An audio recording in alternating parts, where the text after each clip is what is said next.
قرآن کو اچھے کاموں کی نصیحت پکڑنے کے لیے آسان کر دیا ہے۔ کوئی ہے کہ نصیحت پکڑے، جو بات حضور قلب سے سنتا ہے، اس کے لیے قرآن کافی نصیحت ہے۔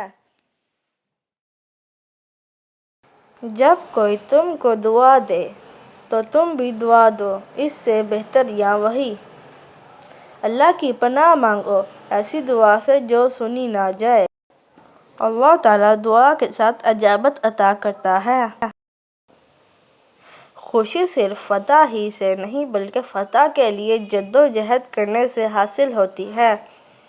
جو چیز خوشی نہیں دے سکتی وہ خوبصورت نہیں ہو سکتی۔ جدوجہد کے بغیر غلامی سے چھٹکارا ناممکن ہے۔ خاصان حق ابتدا میں مبتلا ہوتے ہیں۔ فتح ہمیشہ حق و صداقت کی ہوتی ہے۔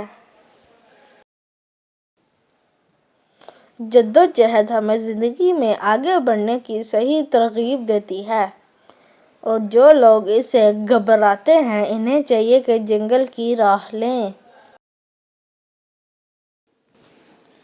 دوست جو صرف تمہاری تو نگری کا دوست ہو اور تنگ دستی کے وقت کام نہ آئے، اس سے بچنا چاہیے، کیونکہ وہ سب سے بڑا دشمن ہے۔